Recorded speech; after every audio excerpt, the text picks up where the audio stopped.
Olá, tudo bem com vocês? Espero que sim, sejam todos muito bem-vindos aqui ao nosso canal Transcendência. E no vídeo de hoje nós vamos tratar sobre um tema que também o pessoal tem me pedido bastante, muita gente dando sugestões aí nos comentários, muita gente pedindo assim com alguma frequência esse tema. Então hoje nós vamos falar sobre Allan Kardec e o Espiritismo.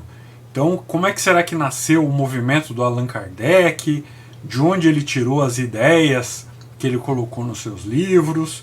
O Espiritismo tem algum fundamento? Não tem? Então, hoje nós vamos falar sobre este tema. E, como sempre eu faço, peço a você que assiste o canal, que gosta do canal, que acha importante ter um canal desse tipo, com esse tipo de informação no YouTube. Então, peço a você que nos ajude, nos apoie aí através da página do Apoia-se, ou se você quer ajudar de alguma outra forma, me mande um e-mail. Então nós temos lá a página do Apoia-se, que eu vou deixar aqui na descrição do vídeo. E também temos algumas obras lá na Hotmart, em e-book. Nós temos 2 livros lá disponíveis em e-book, e que eu também vou deixar aqui na descrição. E se você deseja este livro aqui, o Curso Elementar de Maçonologia Físico, então você me manda um e-mail com o seu CEP, o seu endereço, eu envio para você os dados bancários, você faz o depósito, me avisa que fez o depósito e eu remeto a você pelo correio. Caso você queira o livro autografado também, é só me avisar que eu autografo em seu nome ou no nome de alguém que você queira presentear com o maior prazer, ok? Bom, então dados aí os nossos recados, vamos ao nosso vídeo.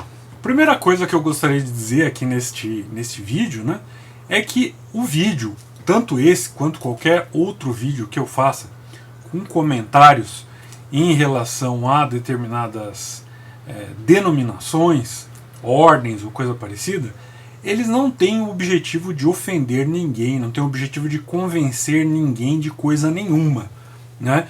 Esse canal não é um canal proselitista, não é um canal que quer converter as pessoas, não é um canal que quer fazer com que as pessoas pensem de um ou de outro jeito. Esse canal tem por objetivo expor fatos, expor dados. Então cada vídeo que é colocado aqui foi bem pesquisado, foi bem embasado, né? Então não é alguma coisa que é simplesmente jogada aqui, né? Alguma coisa que tem fundamentação e que tem uma base histórica, uma base factual, né? Não é simplesmente eu chegar aqui e despejar em cima da cabeça de vocês um monte de coisa, ok? Então, tendo em vista aí essa minha advertência, esse meu aviso, então vamos lá. Então o Allan Kardec, né, conhecido Allan Kardec, na verdade ele nasceu como Hippolyte Léon Denisard Rivail, né? Então Hippolyte Léon Denisard Rivail. E ele nasceu lá em Lyon no ano de 1804. E era uma criança muito inteligente, e aos 10 anos de idade ele foi enviado para estudar lá com Johann Heinrich Pestalozzi, né, um famoso reformista da educação na Suíça. Era famoso na época e até hoje existem aí escolas que seguem o método Pestalozzi. E o nosso Rivail, aos 18 anos de idade, ele voltou à França. Então ele foi aos 10 anos para a Suíça, estudar lá diretamente na escola do Pestalozzi, e aos 18 anos ele voltou à França e mudou-se para Paris no ano seguinte. Então lembre-se que ele nasceu em Lyon, né? E aí ele mudou-se para Paris no ano seguinte. Ou seja, ele foi para Paris aos 19 anos. E lá em Paris ele tornou-se de fato um prestigiado orador e escritor sobre questões educacionais, justamente baseado aí no método do Pestalozzi. Em 1832 ele casou-se com a Amélie Boudet. A Amélie Boudet era uma artista e era também escritora, e era também 9 anos mais velha do que ele. E isso não era uma coisa muito comum na época, né? Geralmente se casavam os casais ou da mesma idade, ou geralmente o homem um pouquinho mais velho. No caso dele, ele se casou com uma mulher que era 9 anos mais velha que ele. Em 1854, o Rivail ele já tinha 50 anos, né? E ali, com 50 anos, ele teve o seu primeiro contato com o neo-espiritualismo, um movimento que iniciou-se lá em 1848, quando as irmãs Fox, lá em Hydesville, em Nova York, começaram a receber mensagens dos mortos, né? Através de pancadas ou batidas fortes em mesas e outros móveis. Na realidade, as origens desse movimento elas não estão exatamente lá com as irmãs Fox, mas elas predatam as irmãs Fox em vários anos, né? Na verdade, já no começo do século XIX, aquela região ali do interior de Nova York era o centro de uma série de fenômenos religiosos, de movimentos, de grupos pseudo-religiosos um tanto fanáticos, ao ponto de que aquela região ela acabou sendo chamada de o Distrito Inflamado, né, justamente por conta dessa efervescência religiosa ali local. E o Rivail, no início, ele considerou absurdo esse neo-espiritualismo, né, mas em 1855 ele esteve em uma sessão na qual as mesas batiam nas paredes ali do recinto e ele ficou muito impressionado com aquilo. Ele achou que aquilo ali desafiava as leis da física. E essa experiência dessa sessão que ele esteve lá em 1855 convenceu de que ele deveria pesquisar os fenômenos ali envolvidos, né? E aí é exatamente nesse ponto que ele, quando ele pensa em pesquisar esses fenômenos, é que começam os problemas, né? Porque o Rivail ele ignorava a possibilidade de fraudes sofisticadas e também ignorava que mesmo os fenômenos reais que os espiritualistas eles atribuíam aos espíritos dos mortos eram, na verdade, produto das faculdades humanas, né? E aí, com base nessa ideia de que as coisas podiam ser fraudes, né, nós vamos encontrar anos depois, né, as irmãs Fox, as mesmas lá de Hydesville, que iniciaram esse movimento aí do neo-espiritualismo. Essas irmãs Fox, elas confessariam as várias fraudes pelas quais produziam os pseudofenômenos e através das quais tantas pessoas aderiram cegamente ao espiritualismo. Exatamente, né? Então, quer dizer, as irmãs Fox confessaram que na verdade o que elas faziam era truque, era fraude.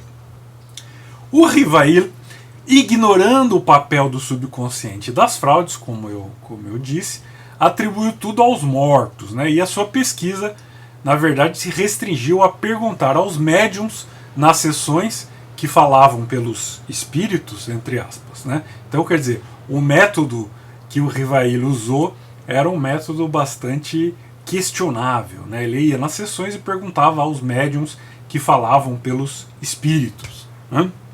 E aí, dessa pesquisa que ele fez, ele compilou mais de 50 cadernos cheios de perguntas e de respostas. E daí, dessa compilação, né, ele achou uma possibilidade ali de sistematização, e dessa possibilidade de sistematização surgiu o seu primeiro livro espírita, né, chamado O Livro dos Espíritos, que tem várias versões em português. Essa que eu tenho aqui foi editada pela Federação Espírita Brasileira, FEB, né? Então esse aqui é o primeiro livro que o Rivail, que assina aqui como Allan Kardec, publicou. Bom, e esse livro foi publicado originalmente em 1857. O Rivail ele introduziu influenciado ali pelos círculos de socialistas utópicos franceses, o conceito de reencarnação no espiritualismo, né? Isso pode soar até estranho para quem não conhece a história do espiritualismo e do espiritismo, mas esse conceito, o conceito de reencarnação, ele era praticamente desconhecido entre os espiritualistas norte-americanos. E quando o conceito de reencarnação ele foi popularizado na Europa através da obra do Rivail, ele permaneceu rejeitado pelos espiritualistas que seguiam as tendências originais do movimento. E essa questão da aceitação ou não aceitação da reencarnação dividiu os espiritualistas lá do século XIX e fez com que o Rivail ele adotasse um novo nome para a sua doutrina, ou seja, ele começou a chamar a sua doutrina de espiritismo, né? E os espíritas europeus, seguindo lá o equívoco do Lessing, eu tenho um vídeo sobre isso, né, sobre se a reencarnação é uma doutrina tradicional. Então, os espíritas europeus, eles seguindo essa doutrina do Lessing, né, o equívoco do Lessing, que era um filósofo alemão, que inventou o conceito de reencarnação no século XVIII. Então, eles acreditavam ser essa doutrina algo antigo e já existente lá nos pitagóricos, nos platônicos, no Antigo Egito, em doutrinas hindus, no budismo, etc. Então, isso aí é parte de um equívoco, né? Um equívoco que foi propagado via espiritismo, né? Via Rivail ou Allan Kardec, né? E o Rivail ele foi informado por um espírito que numa encarnação anterior ele fora um druida bretão chamado Allan Kardec. E aí, seguindo o conselho dos espíritos, ele adotou esse pseudônimo, né, de Allan Kardec, pelo qual ele é conhecido. Aliás, tem muita gente que nem sabe que o nome dele era Hippolyte Léon Denisard Rivail, né? As pessoas nem conhecem esse nome. Se perguntar quem é o Hippolyte Léon Denisard Rivail, ninguém sabe quem é, mas fala que Allan Kardec, muita gente vai saber, a maioria das pessoas vai saber quem é. Bom, logo Allan Kardec ele fundaria uma associação de espíritas, né, e ele continuaria escrevendo e dando conferências sobre o tema até 1869, que foi o ano em que ele morreu. Eu tenho aqui toda a codificação espírita, né? Então, como eu já mostrei, o Livro dos Espíritos, o que é o Espiritismo, a Gênese, o Livro dos Médiuns, o Céu e o Inferno, além de outros livros espíritas que eu tenho aqui na minha biblioteca para fins de pesquisa. E eu li toda a codificação espírita, então eu tenho uma certa segurança para falar do tema. Eu também pesquiso há algum tempo, há alguns anos já, a história do espiritualismo e do espiritismo, né? Bom, e o que dizem essas obras aqui que eu mostrei? Então, os ensinamentos contidos nas obras do Kardec, agora eu vou chamar de Kardec, porque eu já disse por que ele se autodenominou Kardec. Então, os ensinamentos contidos nas obras do Kardec, eles dominaram o cenário espiritualista francês até o início do século XX, né? E depois disso eles foram perdendo terreno. Só que no Brasil eles encontraram uma morada permanente e as obras do Kardec continuam sendo verdadeiros best-sellers aqui, inspirando uma grande rede de centros espíritas, de associações, de federações e tudo o mais. E não só no Brasil, nas Filipinas também há espíritas, né, kardecistas, e tanto no Brasil quanto nas Filipinas, os ensinamentos do Kardec se misturaram com crenças indígenas, né, no caso do Brasil com crenças africanas também, e criaram aí novas religiões e novos movimentos. Obviamente que se você prestou atenção aí no começo, né, onde eu falo da metodologia que ele utilizava, obviamente que o espiritismo ele parte de um erro metodológico, né? Ele pretende-se científico, só que com bases completamente errôneas, né? Seus tão aclamados fenômenos, quando reais, né, porque é uma ínfima minoria desses fenômenos são reais, né, esses fenômenos eles nada têm a ver com espíritos desencarnados, né? São fenômenos, como eu disse, que têm relação, né, com as capacidades latentes do ser humano, tem a ver com as capacidades da mente humana, né, e não com os espíritos dos mortos, né? Então essa ínfima minoria desses tão aclamados fenômenos, né, eles não têm nada a ver com espíritos desencarnados, e a imensa maioria dos fenômenos que são mostrados e que são tão aclamados aí pela mídia e pelas pessoas, na verdade são fraudes relativamente simples de desmascarar, né? E outra coisa que também é notável, né, é o moralismo espírita, né, que é uma mistura de autoajuda, pensamento positivo e jargões que são tirados aí da moralidade cristã comum, só que devidamente distorcidos e recontextualizados dentro do espiritismo e com uma alta dose de sentimentalismo açucarado, né? Tem todo um sentimentalismo, tem todo um romantismo em cima aí do moralismo espírita, e também tem uma boa dose de pretensa superioridade professoral, né, que tenta passar a impressão de que o espiritismo ele estaria acima das religiões tradicionais, né? E aí é muito comum, né, se ver gente que nada estudou aí com profundidade, que nunca leu uma linha de teologia, né, que nunca sequer praticou os básicos, os elementos mais básicos, né, da religião em que a pessoa nasceu.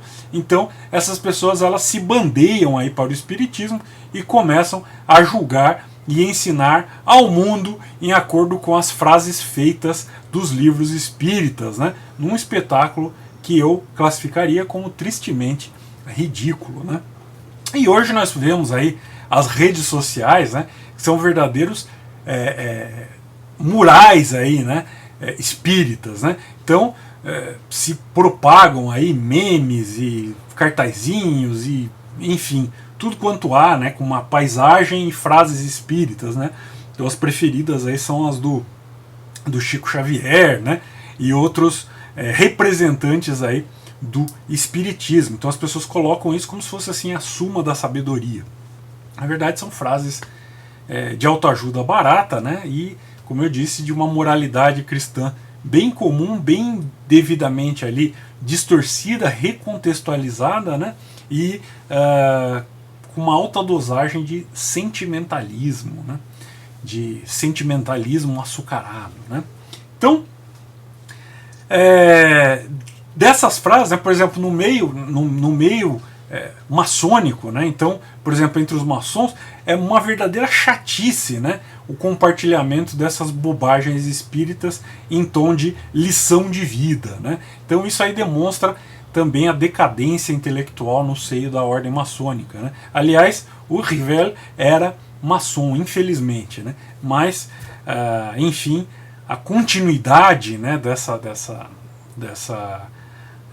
doutrinação espírita dentro da ordem maçônica realmente eu considero lamentável, mesmo porque desrespeita, né, a ideia de que os maçons eles vêm de todas as religiões e eles não estão dentro da maçonaria para fazer proselitismo religioso. Infelizmente os maçons espíritas se esquecem disso e fazem proselitismo dentro das lojas, promovem palestras espíritas e colocam coisas espíritas nos livros, nos trabalhos, enfim, é uma chatice.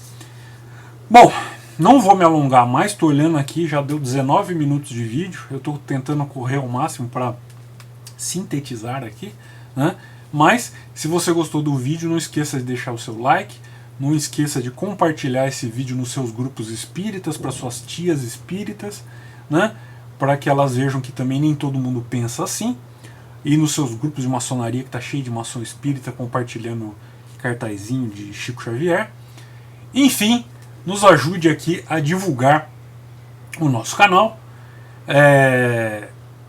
Não se esqueça também dos recados do começo do vídeo, né, em relação aos meus livros. E obrigado pela sua paciência, obrigado pela sua constante assistência, se você está voltando a ver voltando aqui ao canal.